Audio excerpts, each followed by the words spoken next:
In this lesson, you'll learn how to define steno for punctuation. As with any other untranslates or mistranslate, steno for punctuation is defined using the same steps for defining that you've previously learned, with some minor differences. One is that all punctuation is defined, because punctuation is never job or case specific. The other is that steno will be defined with a specific set of symbols, spaces, and/or format symbols required for the specific symbol you're defining according to the rules and preferences required for spacing for that symbol. These rules are specified in the Case Catalyst Help and the manual. For your convenience, the most common symbols are also listed in the Edit Practice file in the Training User. So when you go to practice the techniques you're about to learn, you'll have an easy-to-reference punctuation definition chart handy. Let's begin.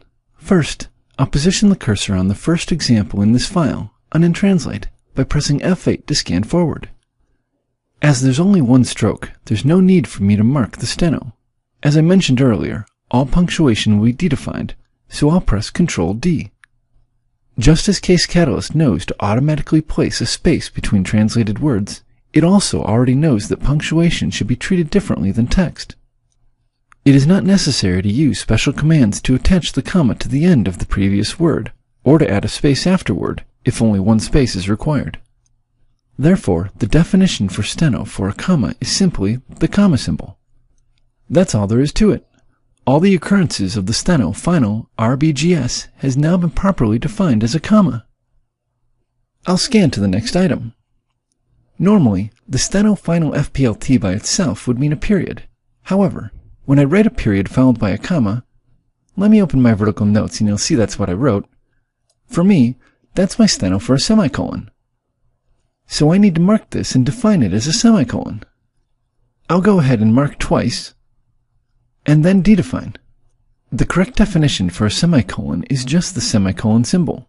Again, Case Catalyst already knows that a semicolon should attach to the end of the previous word and have one space after it, so there's no need for me to type anything other than the symbol. That's looking good.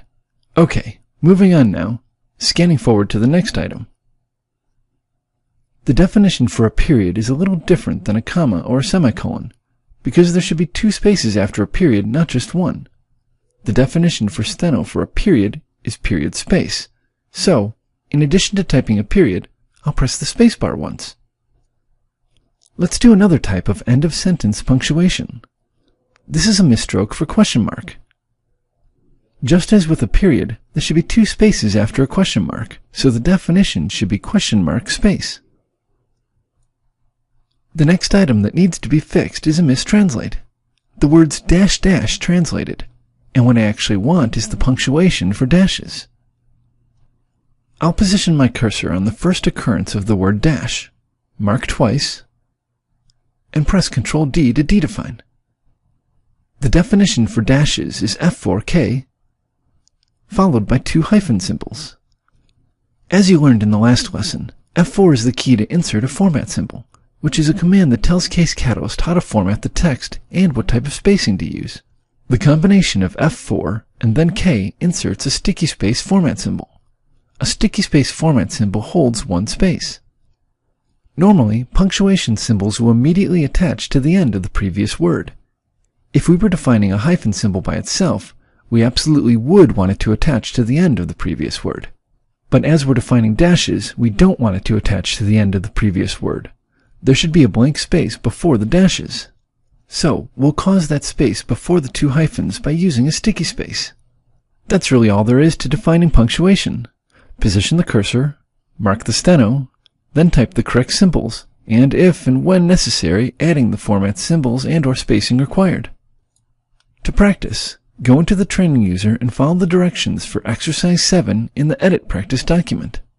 When you're ready, proceed to the next lesson in order.